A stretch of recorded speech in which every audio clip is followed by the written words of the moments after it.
Kami mengucap syukur pada hari ini, sudah lama kita tidak ketemu dengan teman-teman di Jawa Timur. Suara kami cukup terdengar, Pak?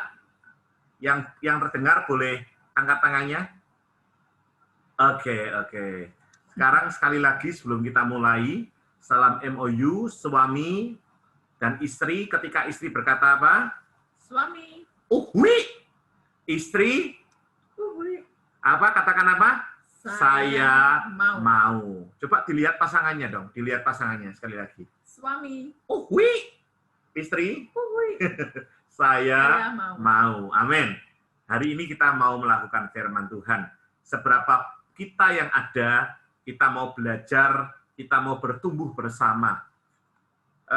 Bapak Ibu yang terkasih dalam Tuhan, pandemik Maret ini genap 1 tahun di Indonesia. Ulang tahun pandemiknya. Banyak bidang, semua bidang kebanyakan terkena imbasnya. Dan itu membuat hubungan suami istri bermasalah. Dari ekonomi, dari finance, keuangan, rumah tangga bermasalah. Kami setiap hari bertemu dengan banyak orang, mereka semua bercerita tentang bagaimana masalah-masalah dalam kehidupan mereka. Dan kami tahu bahwa kita sebagai suami istri dalam menghadapi masalah, kita tidak boleh menyerah. Katakan bersama kami, tidak boleh menyerah. Tidak boleh menyerah. Coba yang dengar katakan bersama-sama, tidak boleh menyerah. Tidak boleh menyerah. Katakan kepada pasanganmu yuk, ngomong pasanganmu, tidak boleh menyerah. Tidak boleh menyerah. Amin. Amin. Dan satu hal kita harus bertumbuh biarpun kondisi kita saat ini mungkin berat. Apa yang bertumbuh nanti kita belajar? Kasih kita harus bertumbuh. Pandemik menjadi kasih semakin tawar. Harusnya suami mengasihi istri, istri mengasihi suami, kata-kata kasar yang keluar. Kemarin kami mengisi alumni WB Jawa Tengah dan Kalimantan. Dan kami berkata kepada mereka, dalam pandemik ini harusnya hubungan suami istri semakin erat, bukan malah semakin pisah, bukan semakin renggang. Ya, kita akan belajar di dalam firman Tuhan. Mari kita buka di dalam Galatia 5 ayat 16 terlebih dahulu, 16 sampai ke 18. Hidup menurut daging atau roh. Maksudku ialah hiduplah oleh roh, maka kamu tidak akan menuruti keinginan daging. Sebab keinginan daging berlawanan dengan keinginan roh, dan keinginan roh berlawanan dengan keinginan daging. Karena keduanya bertentangan, sehingga kamu setiap kali tidak melakukan apa yang kamu kehendaki. Akan tetapi, jikalau kamu memberi dirimu dipimpin oleh roh, maka kamu tidak hidup di bawah hukum Taurat. Perbuatan daging telah nyata. Cukup dulu. Bapak Ibu coba perhatikan, kalau bisa ditampilkan, ayat yang ke-16. Judulnya hidup menurut daging atau roh. Bukan dan roh, tapi atau roh. Maksudku, MOU Jawa Timur, hiduplah oleh roh, maka kamu tidak akan menuruti keinginan daging. Nanti kita belajar. Sebab keinginan daging itu berlawanan dengan keinginan roh. Dan keinginan roh berlawanan dengan keinginan daging. Karena keduanya bertentangan. Perhatikan Bapak Ibu. Keinginan roh dan keinginan daging itu bertentangan. Apa yang daging ini mau, roh tidak mau.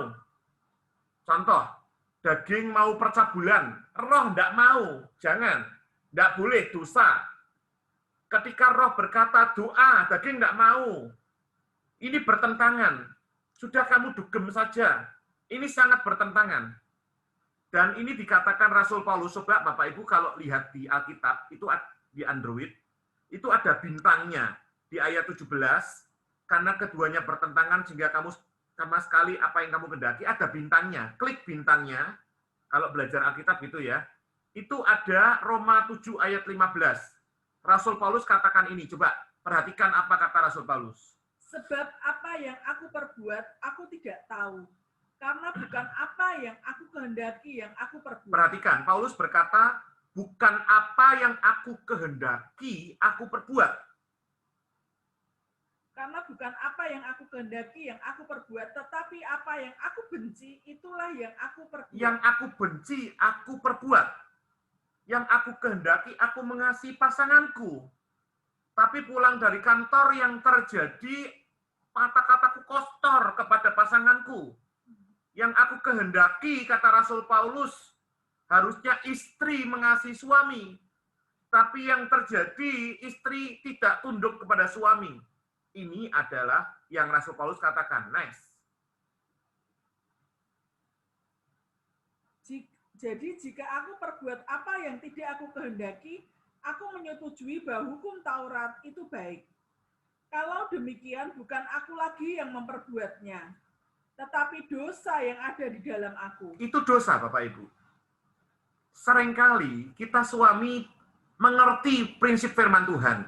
Setiap minggu, Bapak Ibu, kita membaca visi misi MOU dan prinsip 1-10. Saya sungguh kagum kepada MOU Jatim. Tetap konsisten dari perjanjian seumur hidup sampai pintu pemulihan. Hafal semua, ngelotok ya. Pak Sujono tahu ya prinsip yang kelima apa Pak Sujono? Pak Sujono mana ada tadi? Ya Pak, betul. Apa Pak Sujono prinsip kelima? Suaranya putus-putus. Oh, suara saya putus-putus. Ya, suaranya putus-putus tadi. Halo? Ya, putus. Tidak jelas Kak Freddy. Waduh, saya nggak jelas ya. Suaranya putus-putus Suaranya ya? Bu Yunika kecil. Suaranya Pak Freddy putus-putus, suaranya Bu Yunika kecil. Oh, suaranya Bu Yunika kedengaran baik. Kecil. Oh, kecil. Agak ke depan ya. Oke, maaf. Ini mungkin sambungan internetnya. Ya, prinsip kelima Pak Sujono. Apa Pak Sujono?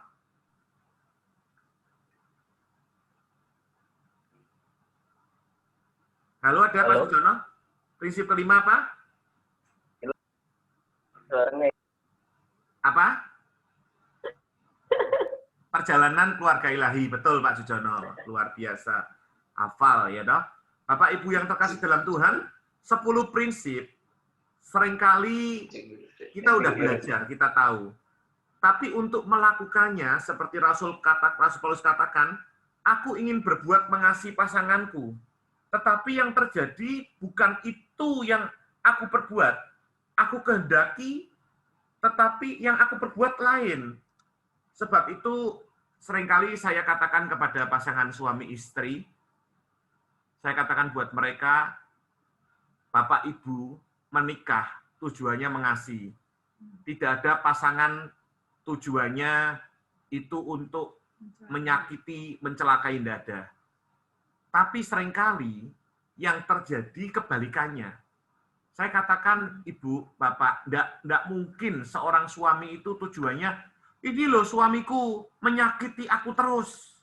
Ini istriku seringkali ngomong-ngomong hal yang kasar kepada saya. Padahal tidak mungkin itu dilakukan pasangan suami istri. Kenapa? Tujuan suami mengasihi istri. Tujuan istri mengasihi suami. Tapi yang terjadi, kata Rasul Paulus, apa yang aku kehendaki, tidak aku perbuat. Tapi yang tidak aku kehendaki, aku perbuat. Ini firman Tuhan.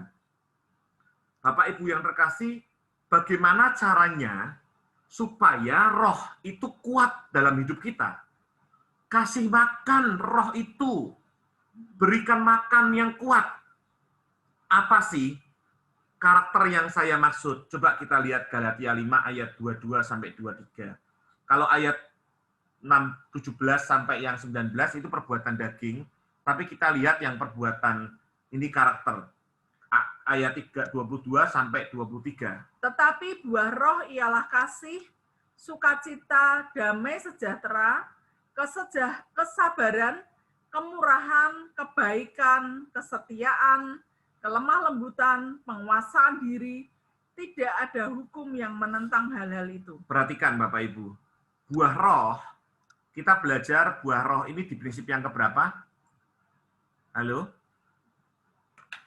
Bapak Ibu, prinsip keberapa? Ketujuh. Ya, kan ke-8 membangun keimanan. Kalau yang ke-7, Bapak Ibu, kalau kita belajar yang prinsip yang kebaru, itu prinsip berapa, John? Tadi, John?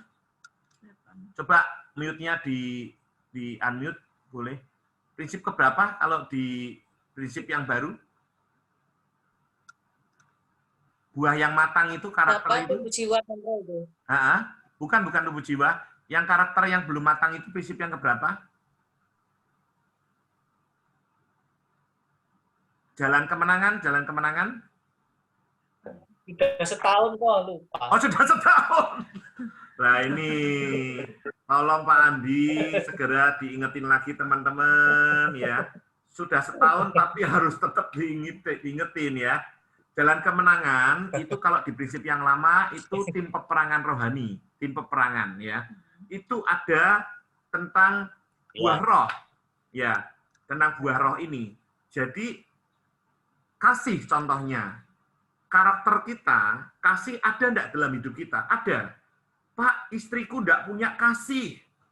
Bahkan satu orang teman ketika kami di Holy Land, mengantar mereka ke Holy Land, jam setengah 12 malam, dia totok pintu kami, dia berkata bahwa Pak, diantar seorang ibu, kami mau sharing Pak. Setengah 12 malam, padahal besok itu kami harus pindah kota. Dan dia berkata, istrinya kepada suaminya bahwa kasihnya sudah luntur. Cintanya sudah luntur. Bapak Ibu yang terkasih dalam Tuhan, kok cinta bisa luntur? Apakah ada warnanya? Ya kalau kita lihat Valentine bulan Februari kemarin, warnanya ini di belakang saya. Oh cinta itu warnanya merah pink itu Pak. Merah seperti itu, pink, merah muda. Luntur Pak, jadi hitam.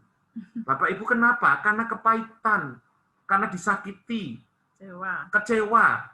Saya berkata kepada Bapak Ibu, bukan berarti kasih kita tidak ada. Perhatikan, kita belajar di prinsip yang ke-8, ya, bukan berarti kasih itu tidak ada, tapi kasihnya itu masih mentah. Martin Luther Junior berkata bahwa pernikahan adalah sekolah karakter, dan pasanganmu adalah yang sama-sama bertumbuh dalam karakter. Besi menajamkan besi, manusia menajamkan sesamanya. Seringkali pasangan berkata, Pak, ini loh, suamiku tidak berubah-berubah. Istriku tidak berubah-berubah. Padahal memang pernikahan itu adalah sekolah seumur hidup. Sekolah karakter seumur hidup. Jadi itu untuk supaya karakter kita bertumbuh. Contoh, kesabaran. Bapak Ibu, kita berkata, bojoku ini loh Pak, suamiku ini loh Pak, tidak sabaran. Kalau ada mobil pinnya diselip, bukan berarti bojomu atau suamimu itu tidak punya kesabaran. Tapi belum matang. Nah, ibu-ibu bagaimana cara mematangkannya? Doakan pasanganmu, berkata, Pak, ingat Pak, salah satu buah roh adalah kesabaran. Kalau kita ingin berkenan kepada Tuhan, kita harus punya kesabaran. Kita akan belajar tentang buah roh ini, 9 buah roh ini, tapi kita akan belajar dulu apa itu karakter. Supaya kita belajar, banyak orang berkata, Pak, kenapa ya Pak, hamba Tuhan itu hebat? Itu karisma, Bapak Ibu. Jadi dia hebat, itu karismanya kuat. Tapi karakternya itu loh Pak, suka minta-minta, kemudian kasar, kalau ngomong binatang dari semut sampai gajah. Kenapa seperti itu? Karena karakternya tidak bertumbuh. Kadang kita lihat di gereja, kadang lihat kita di tempat-tempat lain. Pak, itu sudah dewasa orangnya, tapi sifatnya kok koyok cacilek ya Pak? Kayak anak kecil. Kenapa? Karena karakternya tidak bertumbuh. Jangan-jangan nih, kita berkata, Pak, saya ini memelihara 2 orang anak Pak. 1 orang anak saya sendiri, satunya itu Pak yang gede. Suaminya maksudnya. Kenapa? Karena suaminya kayak cah cilik, kayak anak kecil karakternya. Tidak sabaran, temperamental, kemudian tidak ada pengendalian diri, tidak lemah lembut. Nah, kita belajar tentang karakter itu apa. Ya, Bapak Ibu yang terkasih, kita akan belajar tentang apa itu karakter. Di dalam Kamus Bahasa Indonesia mengatakan bahwa karakter itu sebagai sifat, watak, dan tabiat dalam diri seseorang. Menurut Alkitab, karakter yang baik di mana kita menjalani hidup kita di hadapan Tuhan dengan apa? Yaitu dengan takut akan Tuhan dan berusaha menyenangkan Tuhan. Jadi sekali lagi karakter itu adalah sebagai sifat, watak, dan tabiat seseorang. Membangun karakter itu adalah mengukir nilai atau prinsip kebenaran Allah dan menggoreskan, menandai diri dengan praktek hidup berdasarkan Alkitab. Kalau kita semakin hari banyak belajar kebenaran firman Tuhan, secara otomatis karakter kita akan semakin bertumbuh. Iya. Yang dulu punya karakter jelek, suka marah, menang-menangan, nggak mau kalah gitu suka ya. Suka menyalahkan, apalagi kalau sama pasangan. Suka menuntut, menyalah-nyalahkan pasangan, pokoknya dirinya paling benar. Tetapi ketika kita semakin hari semakin mengerti akan kebenaran firman Tuhan, kita hidup di dalam firman Tuhan, secara otomatis karakter kita akan bertumbuh. Kemarahan yang sering marahnya mulai berkurang. Dulu saya sering cerita, untuk masalah karakter dalam hal memaafkan, saya paling tidak bisa memaafkan. Apalagi dengan pasangan, kalau saya marah bisa berhari-hari. Tetapi ketika saya mulai belajar kebenaran firman Tuhan, suami saya mulai ya kita saling mematangkan. Yang tadi belum matang, bukan berarti saya tidak sabaran, tapi karena belum matang, tidak punya rasa maaf gitu ya. Suami saya mematangkan saya dengan cara apa? Dia melakukan itu kepada saya. Setiap ada masalah, saya marah, saya tidak bisa minta maaf. Suami saya selalu minta maaf kepada saya. Dan itu dilakukan secara terus-menerus. Dan Bapak Ibu yang terkasih perlu tahu bahwa apa yang dilakukan suami saya, itulah yang merubah hidup saya. Yang dulu saya tidak bisa memaafkan kalau marah, pokoknya bisa 2 hari, 5 hari, seminggu, 2 minggu, Bapak Ibu. Tetapi ketika suami saya terus memberikan sesuatu yang itu mengubah hidup saya berubah. Sampai sekarang, kalau ada masalah, kalau dulu suami saya yang datang terlebih dahulu terhadap saya, sekarang kebalikan Bapak Ibu. Karena apa? Saya tahu, di dalam hidup saya, karakter saya mulai berubah. Yang dulu mungkin suka marah, suka tidak mau kalah. Tapi ketika sekali lagi kita berada dalam kebenaran firman Tuhan, secara otomatis karakter kita akan semakin bertumbuh. Iya.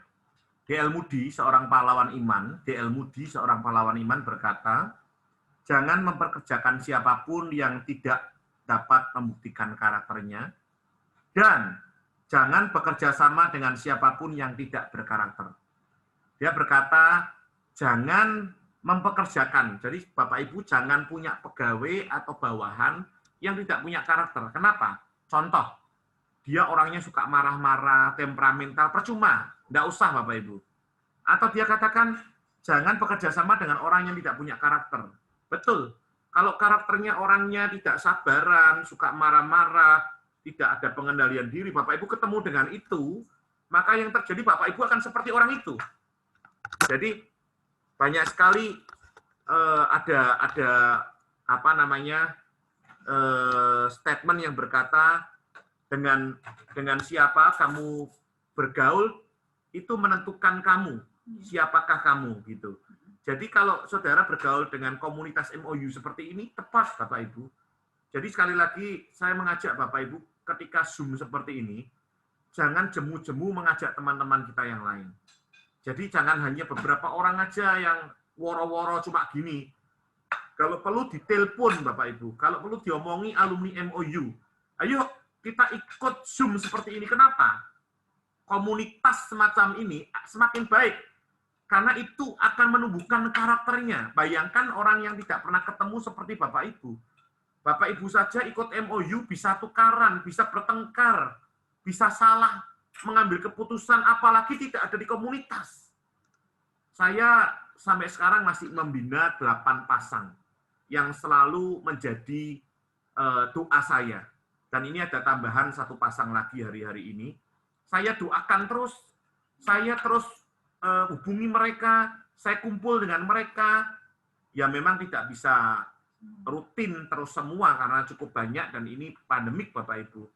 Tapi penting dalam pergaulan. Jadi Bapak Ibu tolong alumni-alumni MOU yang lain ingetin mereka. Jangan jauhi persekutuan-persekutuan dengan Tuhan. Ini penting sekali. Jadi ini akan menumbuhkan karakter kita Bapak Ibu yang terkasih dalam Tuhan. Seorang penulis terkenal, J.R. Miller berkata gini. J.R. Miller dia berkata, satu-satunya hal yang kembali pulang dan pemakaman orang mati bersama orang-orang yang terkabung dan menolak untuk dikubur yaitu karakter manusia. Betul sih. Bapak Ibu, contoh orang karakternya kuat, berwibawa seperti Pak Karno, ya. Bapak Ibu sampai sekarang orang masih ingat Pak Karno. Karakternya kuat. Pak Jokowi berwibawa. Karakternya berwibawa. Tidak bisa dikubur. Biarpun orangnya sudah tidak ada. Pak Gus Dur, orangnya baik, orangnya toleransi, orangnya kalem. Karakter tidak bisa dikubur. Pak Bulan, karakternya ceplas-ceplos, gitu ya. Ceplas-ceplos, umpamanya ya. Orang akan ingat ceplas-ceplosnya, Bapak Ibu. Orang akan ingat bagaimana seorang John yang kalem. Orang akan ingat bagaimana Pak Andi yang kalem. Karakter itu tidak akan terkubur. Karakter itu akan terus, Bapak Ibu. Ya, ada 3 kategori orang yang berkenaan dengan karakter. Yang pertama yaitu ada orang yang berkarakter buruk, berkarakter jelek, yang seperti tadi suka marah, menang sendiri, tidak mau kalah itu ya. Yang kedua, ada yang berkarakter baik. Yang ketiga, ada orang yang belum berkarakter. Orang yang dalam kategori ketiga adalah seseorang yang masih labil, polos, dan berubah-ubah. Jadi ada 3. Orang yang pertama yang tadi orang yang berkarakter baik, buruk, orang yang berkarakter baik, orang yang belum berkarakter. Bapak Ibu yang terkasih, bagaimana kita harus memiliki karakter yang baik? Manfaat karakter Bapak Ibu sekarang. Yang pertama, karakter menjadikan kita pribadi yang berintegritas. Iya. Jadi perlu kita menjadi seorang anak Tuhan, kita harus punya karakter yang baik, terutama dalam keluarga, terhadap pasangan kita, terhadap anak-anak kita. Karakter dan integritas adalah 2 hal yang berkaitan erat, yang tidak mungkin dapat dipisahkan. Integritas jauh lebih sekedar tidak mengatakan kebohongan, dan lebih dari mengatakan kebenaran. Jadi integritas berarti jujur pada siapa saya sebenarnya. Orang yang berintegritas adalah orang yang utuh, jujur Bapak Ibu, dapat dipercaya dan dapat diandalkan. Itu saya percaya ini yang menjadi kerinduan kita menjadi orang yang berintegritas, orang yang jujur, orang yang dapat dipercaya, orang yang dapat diandalkan.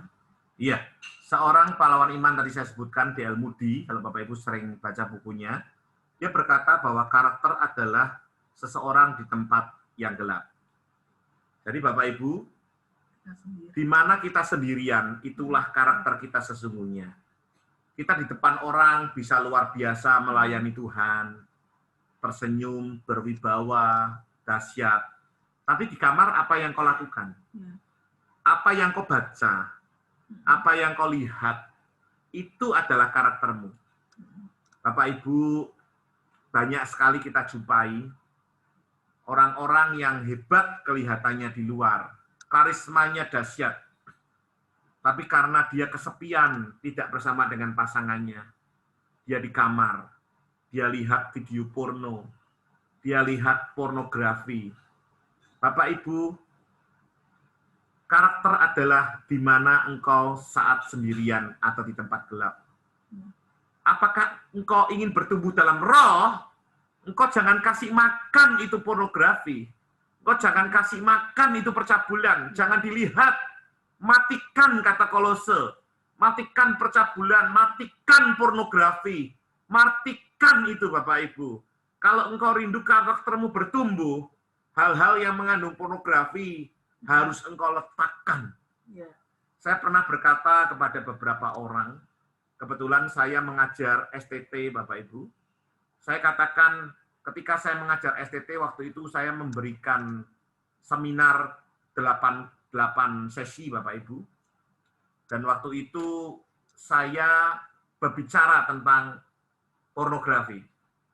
Dan waktu itu di hadapan ratusan orang anak-anak sekolah Alkitab yang siap menjadi pendeta-pendeti ini, mereka, saya katakan siapa yang sampai sekarang masih menyimpan foto porno di dalam HP-nya atau di dalam laptopnya, angkat tangan, Tuhan hadir. Bapak Ibu bayangkan, yang angkat tangan waktu itu 95%. Mungkin 95-97%. Mereka mengangkat tangan. Dalam perjalanan sesi kedua, ketiga, saya katakan langsung kamu setelah ini amin, masuk ke kamar mereka di asrama, masuk ke kamar atau ke depan, hapus semua foto-foto pornografimu, hapus semua yang ada di laptopmu, dan berkata, Tuhan, aku mulai hari ini rindu mempunyai karakter yang bertumbuh di dalam Kau. Karakter yang benar di depan Kau. Bapak Ibu, tidak ada yang tahu. Istrimu bisa tidak tahu loh, saudara. Suamimu bisa tidak tahu loh apa yang kau lakukan saat engkau sendirian. Betul? Ya. Itu yang membuat engkau tidak bisa bertumbuh. Dosa, percabulan, itu menghalangi karakter bertumbuh. Ingat, keinginan roh bertentangan dengan keinginan daging, Bapak Ibu. Ini yang harus kita mengerti. Karakter adalah ketika Yusuf mengatakan tidak kepada istri Potifar dan masuk ke dalam penjara karena bersikap jujur dan bersih. Yusuf, saudara tahu Yusuf, dia adalah anak dari Yakub, dia pernah hampir dibunuh oleh saudaranya, tapi firman Tuhan berkata, Ruben melihat orang-orang Midian dan dijualah Yusuf. Dan dia punya karakter yang bersih di hadapan Tuhan. Kenapa? Firman Tuhan katakan ketika itu dia dibuang, kemudian dia dibeli oleh orang Midian, dan orang Midian dibeli oleh Potifar. Firman Tuhan katakan Tuhan menyertai Yusuf, dan di rumah Potifar dia dipercayakan semuanya, kecuali istrinya. Dan saat itulah firman Tuhan berkata, si Nyonya Potifar, Nyonya Poti ini senang, birahi kepada Yusuf. Menurut saya, tidak hanya sekali Nyonya Poti ini mengganggu Yusuf. Karena Yusuf bukan orang yang mudah untuk diganggu. Tapi yang terakhir yang ditulis di Alkitab, Nyonya Potifar mempunyai siasat jelek. Dia tinggalkan apa yang menjadi bukti saat itu, yaitu bajunya Yusuf disobek, Bapak Ibu, diambil. Dan firman Tuhan katakan Yusuf berkarakter baik. Luar biasa. Bahkan di penjara pun dia tetap jujur. Yang saya kagum dari si Yusuf ini, Bapak Ibu. Bapak Ibu pernah jumpai Yusuf keluar dari penjara menjadi raja muda, kemudian Yusuf menghukum Potifar dan istrinya. Tidak ada. Kenapa? Karakter Yusuf bertumbuh. Karena Tuhan menyertai. Yusuf, karakternya bertumbuh. Kasih, saudara, harus bertumbuh. Kepada pasanganmu, kepada anak-anakmu. Kesabaran harus bertumbuh. Pengendalian diri harus bertumbuh. Murah hati harus bertumbuh, jangan tambah pelit, saudaraku. Melihat banyak orang kena kasus pandemik gini, saudara yang diberkati lebih, beri kepada orang-orang yang membutuhkan. Ingat, harta tidak akan dibawa di liang kubur. Bapak Ibu, sekali lagi, karakter kita harus bertumbuh. Yang kedua, yaitu karakter adalah ketika Daniel menolak berkompromi, meski hanya demi menu makanan. Daniel, Bapak Ibu lihat di Daniel pasal 1, firman Tuhan katakan ayat 8, dia tidak makan makanan raja. Dan saudara tahu yang terjadi, Daniel diangkat Tuhan. Biarpun dia makan sayuran, dia firman Tuhan berkata hikmatnya melebihi orang-orang lain. Daniel tidak kompromi terhadap makanan raja. Ini bahasanya, kalau bahasa rohaninya, dia tidak kompromi terhadap dosa, saudaraku. Daniel berkarakter kuat di dalam hidupnya. Sadrak, Mesah, Abednego menolak untuk menyembah dewa Nebukadnezar. Bapak Ibu, saudara ingat tentang kisah si Sadrak, Mesak, Abednego? Kalau bahasa mereka itu Hananya, Misael, dan Asaria, ya Bapak Ibu ya. Bapak Ibu, 3 orang ini disuruh menyembah patung yang besar, patungnya raja. Tapi firman Tuhan berkata, dia tidak mau, Bapak Ibu. Dia berkata, andai kata Allah itu tidak menolong kami, sekali-kali kami tidak akan menyembah patung. Ini karakter. Ini bertumbuh dalam karakter, saudara.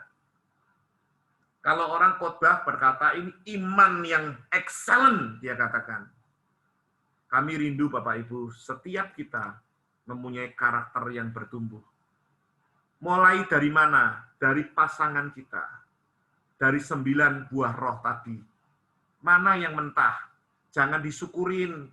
Syukur kamu gitu. Enggak. Buat sama-sama bertumbuh, Bapak Ibu. Yang ketiga, karena karakter, Martin Luther, John Huss, Polycarpus memilih mati daripada meninggalkan kebenaran. Inilah karakter. Ya, Martin Luther, Bapak Ibu, ini bukan Martin Luther Junior, tapi Martin Luther pertama kali.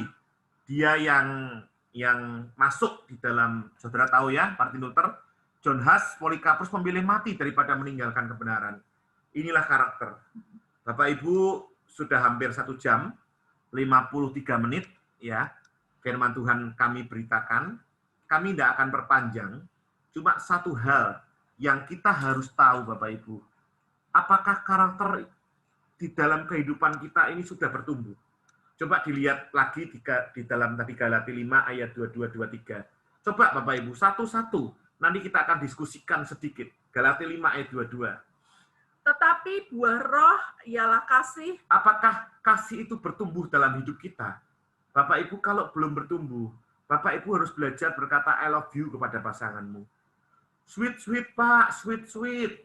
Enggak, Bapak Ibu bukan ini untuk anak-anak remaja. Bapak Ibu malah harus sering mengatakan kepada pasanganmu, lebay, lebay Pak, lebay. Bukan lebay Bapak Ibu. Kalau engkau sering mengatakan I love you kepada pasanganmu, itu engkau memberi makan kasih. Sehingga kasihmu itu bertumbuh. Sehingga kasih dalam pasanganmu itu bertumbuh. Amin Bapak Ibu. Jadi kasih itu harus bertumbuh. Ya, kasih makan kasih itu. Cium pasanganmu. Nikmati pasanganmu. Dulu waktu pacaran, Bapak Ibu tidak suruh ciuman, malah ciuman. Nyosor. Ya. Dulu waktu pacaran, Bapak Ibu, nggak boleh pegangan dulu. Kami ngajar BPN, bimbingan pranikah. Jangan pegang-pegangan, nanti nyetrum. Pacaran pegang-pegangan terus, Bapak Ibu. Tapi waktu suami istri, waduh, pegangan aja alergi. Tapi Bapak Ibu nggak ada ya di sini ya. Nggak ada yang ngaku ya, Bapak Ibu ya. Kita harus terus dipupuk kasih. Yang kedua apa ya? Sukacita. Ya, sukacita harus dipupuk. Jangan sedih terus. Mulai. Damai sejahtera, Ya. kesabaran, kemurahan, kebaikan, kesetiaan, kelemah lembutan, penguasaan diri. Tidak ada hukum yang menentang hal-hal itu. Iya, kami rindu 9 karakter ini bertumbuh Amin. di dalam kehidupan kita. Sekali lagi, Bapak Ibu jangan tuntut pasanganmu, jangan salahkan pasanganmu. Kita bertumbuh. Ya. Tuhan Yesus memberkati Amin. kita semua. Yuk kita berdoa, gandeng pasanganmu. Bapak di surga, keterbatasan audio kami tahu, sukar untuk kami mencerna banyak. Tapi kami rindu, jadikan kami pelaku firman-Mu. Kami mau bertumbuh dalam karakter bersama pasangan kami, karena pernikahan kami adalah seumur hidup. dan pasangan kami adalah rekan seperjalanan kami. Tolong kami, mampukan kami untuk kami bertumbuh dalam karakter dan menjadi berkat untuk kemuliaan-Mu. Terima kasih Tuhan, kami bersyukur. Kami berdoa Tuhan, biar karakter-karakter yang mungkin yang kami miliki adalah karakter yang buruk. Tidak sesuai dengan kebenaran firman Tuhan. Iya, Malam hari ini Tuhan kami percaya Engkau memampukan kami untuk kami berubah. iya. Untuk kami melakukan yang baik. Amin. Terima kasih Tuhan, terima kasih. Biar Ya. kasih itu terus bertumbuh dalam hidup pernikahan Amin. kami. Amin. Kasih yang selalu mendukung, memberi terhadap pernikahan kami, terhadap pasangan kami itu terus meluap Yes. Tuhan. Terima kasih Bapak, terima kasih. Ya. Beri kami hati yang sabar, damai sejahtera, kemurahan, kebaikan, Ya. kesetiaan, kelemah lembutan, terutama penguasaan diri. Amin. Itu ada dalam hidup kami. Dalam nama Terima Yesus. kasih Tuhan, Engkau sungguh Allah yang baik, Allah yang luar biasa bagi hidup kami. Kami bersyukur Bapak di dalam nama Yesus. Kami mengucap syukur malam ini untuk kehadiran-Mu. Sekali lagi, berkati teman-teman dari Jawa Timur. Kami bertumbuh dalam karakter di dalam nama Tuhan Amin. Yesus. Yang percaya katakan, Amin. amin. Saya serahkan kepada Bapak Ibu